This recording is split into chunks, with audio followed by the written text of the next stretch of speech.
बिस्मिल्लाहिर्रहमानिर्रहीम, अस्सलाम वालेकुम। डियर स्टूडेंट्स, हम चैप्टर नंबर 13 की पहले इंट्रोडक्शन और बेसिक डेफिनेशन को डिस्कस कर चुके हैं।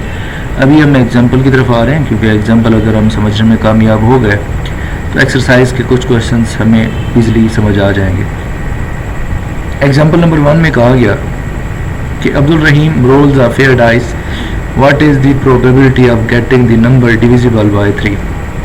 तो फेयर डाइस, फेयर डाइस है, तो पहले हम ये देखते हैं कि हमारे पास सैम्पल स्पेस कितनी बनेगी। तो सैम्पल स्पेस में जो पॉसिबल आउटकम्स है वो 1 2 3 4 5 6 है। फेयर डाइस कहते हैं आम अल्फाज में। जब आप लूडो खेलते हैं तो उसके लिए जो एक छक्का इस्तेमाल करते हैं उसको इंग्लिश में डाइस कहते हैं। फेयर डाइस एक होगा तो इसके 6 पॉसिबल आउटकम्स हैं। अच्छा, इसमें हमारी जो फेवरेबल आउटकम है वो क्या कहा गया, वो कहा यह गया कि क्या प्रोबेबिलिटी है कि getting a number divisible by 3। तो इस 1 2 3 4 5 6 में डिविजिबल बाय 3 जो है ये दो नंबर हैं, एक ये 3 है और एक ये 6 है। तो let A be the event, n of S जो हमारे पास टोटल 6 है, let A be the event of getting the number which is divisible by 3।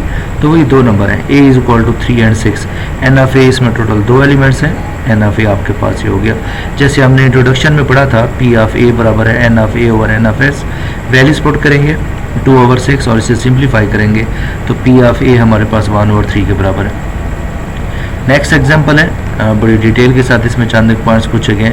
If Zeeshan rolled 2 fair dice. अब पिछले एग्जांपल में एक फेयर डाइस था तो उसकी जो पॉसिबल आउटकम्स है यानी सैम्पल स्पेस थी वो 1 2 3 4 5 6 थे। अब दो हैं तो इसके देखते हैं इसकी सैम्पल स्पेस कैसे बनेगी। Find the probability of the getting, ये चंद पॉइंट्स हैं जो हमने मालूम करने हैं। सबसे पहले हम सैम्पल स्पेस मालूम करते हैं। इस अगर दो डाइस है आपके पास तो इसकी जो सैम्पल स्पेस बनेगी वो पहले जो डाइस है उसमें भी 6 पॉसिबल आउटकम है और जो दूसरी फेयर डाइस है उसमें भी 6 पॉसिबल आउटकम है। तो 6 आपके पास 36 पॉसिबल आउटकम्स होंगे। और पॉसिबल आउटकम्स कैसे बनेंगे कि फ़र्ज़ किया पहले डाइस पर 1 शो हो रहा है तो हो सकता है दूसरे पर भी 1 हो। पहले पर 1, दूसरे पर 2, पहले पर 1, दूसरे पर 3, पहले पर 1, दूसरे पर 4। ये सारे पॉसिबिलिटीज़ हैं जो आपके पास। इसमें एक मिसिंग है। नेक्स्ट है आपके पास इसमें एक रो इसमें मिसिंग है, इसमें मुझे ऐड करना चाहिए था। यहाँ पर जो रो मिसिंग है वो है कि इसमें 6,1 6,2 और इस तरीके से चलते चलते 6,3 6,4 6,5 6,6 यहाँ तक आप चलते आएंगे। तो यहाँ पर एक मिस्टेक थी, मुझसे मिस्टेक हुई। तो आप जो पॉसिबल आउटकम्स हैं आप देख रहे हैं 1 1 1 2 1 3 1 4 1 5 1 6, फिर 2 1 2 2 2 3 2 4 2 5 2 6, 3 1 3 2 3 3 3 4 3 5 3 6, फिर 4 1 4 2 4 3 4 4 4 5 4 6, 5 1 5 2 5 3 5 4 5 5 5 6, फिर 6 1 6 2 6 3 6 4 6 5 एंड 6 6। तब जाके ये टोटल 36 बनेगी आपके पास। तो मेरे पास जो पहला पार्ट है उसमें जो फेवरेबल आउटकम है वो ये है कि let A be the event of getting even number on both dice. दोनों डाइस पर जो है ना वो इवन नंबर शो होने चाहिए। तो दोनों पर जो इवन नंबर शो हो रहे हैं वो ये 2 2 है और ये 2 4 है और फिर ये 2 6 है। फिर 3 की रो में कोई नहीं होगा, दोनों भी इवन हो तो 4 2 है, फिर 4 4 है, फिर 4 6 होगा और 5 की रो में कोई नहीं होगा। 6 की रो में होगा 6 2 6 4 एंड 6 6। तो ये हमारे पास फेवरेबल आउटकम है। तो ए में टोटल जो एलिमेंट्स हैं वो 9 है। तो हमने पी ऑफ ए मालूम करना है, तो पी ऑफ ए का फार्मूला होता है एन ऑफ ए और N of S. Values put करेंगे, इसे सिंप्लीफाई करेंगे तो 1/4 आंसर आएगा। सैम्पल स्पेस हमने जो बनाई हुई है वो ये रहेगी। और सेकंड पार्ट में हमने मालूम करना है let B the event of getting multiples of 3 on both side. Both जो हमारे पास डाइस होंगे उनके ऊपर तो 3 3 3 6 6 3 और 6 6 इसी सैम्पल स्पेस में से मैंने निकाले हैं। ये दोनों पे 3 के मल्टीपल शो होने चाहिए। तो टोटल तादाद इसमें 4 है। एन ऑफ एस हम जानते हैं कि 36 के बराबर है। P of B is equal to N of B और N of S. Values put करेंगे इसके अंदर तो ये आपके पास आंसर आएगा 1/9। थर्ड पार्ट में हमने इसी तरीके से मालूम करना है कि C be the event of getting even number on the first die and 3 on the second die. पहले पे इवन नंबर होना चाहिए 2 4 6 और दूसरे पे 3 फिक्स होगा, तो ये पॉसिबल आउटकम्स है आपके पास। तो एन ऑफ सी आपके पास 4 है, एन ऑफ एस पहले से जानते हैं वो 36 है, P of C is equal to N of C over N of S. Values put करेंगे तो आपके पास आंसर आएगा 3/36 that is equal to 1/12। Fourth part है कि let D be the event of getting at least the number 3 on first die. पहले पर कम अज़ कम 3 शो होना चाहिए। कम अज़ कम 3 से मुराद ये है कि 3 भी हो सकता है, 4 भी हो सकता है, 5 भी हो सकता है, 6 भी हो सकता है, लेकिन 1 और 2 नहीं हो सकते। दूसरे पे फिक्स है कि 4 शो होना चाहिए। तो पॉसिबल आउटकम होंगे 3 4 4 4 5 4 एंड 6 4। ये पॉसिबिलिटी है। एन ऑफ डी आपके पास 4 है, एन ऑफ एस आपके पास 36 है, P of D is equal to N of D और N of S. Values put करेंगे इसके अंदर तो आपके पास आंसर आ जाएगा 1/9। एक्सरसाइज के पहले क्वेश्चन की तरफ चलते हैं। आसान सा क्वेश्चन है कि आपके पास अब जो डाइस है, जो छक्का है, उसके ऊपर पहले आप जो यूज़ करते हो उसके ऊपर नंबर लिखे होते हैं 1 2 3 4 5 6।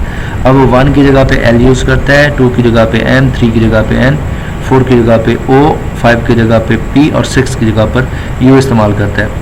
तो सैम्पल स्पेस हमारे पास ये इसी पर L M N O P और यू पर मुश्तमिल होगी। कहते हैं what is the probability that the die lands on consonants. हमारे पास इंग्लिश अल्फ़ाबेट्स में 2 तरह के होते हैं अल्फ़ाबेट्स। एक वॉवल्स होते हैं जो ए ई आई ओ यू होते हैं, इसमें 2 वॉवल्स हैं ओ और यू, और बाकी एल एम एन और पी कॉन्सोनेंट्स हैं। हमारे वॉवल्स के अलावा जो अल्फ़ाबेट्स होते हैं इंग्लिश अल्फ़ाबेट वो कॉन्सोनेंट्स होते हैं, जो वॉवल्स नहीं होते वो कॉन्सोनेंट्स होते हैं। तो सैम्पल स्पेस है हमारे पास L M N O P and U. तो इसमें टोटल जो सैम्पल स्पेस के एलिमेंट है वो 6 है। जो हमारा फेवरेबल इवेंट है वो है आउटकम है let A be the event that has consonant word occur. तो A is equal to L M N and P, ये 4 एलिमेंट है। N of A is equal to 4। तो हमारे पास P of A is equal to N of A और N of S, इसमें values put करेंगे that is equal to 4/6। Simplify करेंगे तो 2/3 देगा। क्वेश्चन नंबर 2 है, एग्जाम्पल नंबर 2 से बिल्कुल रिलेटेड मिलता जुलता सवाल है। Shazia throws a pair of dice, what will be the pair of dice. 2 dice हैं, इसकी सैम्पल स्पेस बिल्कुल वैसे बनेगी जैसे पहले बनाई है हमने। ये 4 चीज़ें हमने मालूम करनी है। तो देखते हैं जी, हमारे पास इसमें भी वही मिस्टेक है। हमारे पास एक रो और आगे जनरेट होगी 6, 1, 6, 2, 6, 3, 6, 4, 6, 5, 6, 6। ये हमारे पास एक रो और जनरेट होगी। तो टोटल जाके ये 36 एलिमेंट्स जाके बनेंगे। शुरू और आखिर में करली ब्रैकेट का इस्तेमाल लाजमी करेंगे। तो एन एफ एस आपके पास 36 है। Let A be the event that is sum of the dots is at least 4, कि जो सम ऑफ द डॉट्स होना चाहिए वो कम अज़ कम 4 होना चाहिए। इन दोनों को देखो, कम अज़ कम 4 से मुराद ये है कि सम 4 भी हो सकता है और 4 से ज़्यादा भी हो सकता है, 4 से नीचे नहीं हो सकता। 1 3 1 4 1 5 1 6 ये सारे वो आपके पास पॉसिबल आउटकम्स हैं जिनका दोनों का सम करें तो कम अज़ कम 4 या 4 से ज़्यादा हो सकते हैं। ये टोटल 33 है। और इसमें जो 4 से लेस वाला सम आता है जिस पे वो 1 1 पे आता है, वो 1 2 पे आता है और वो 2 1 पे आता है, इसलिए वो 3 इसमें मिसिंग है, इसलिए ये 33 है।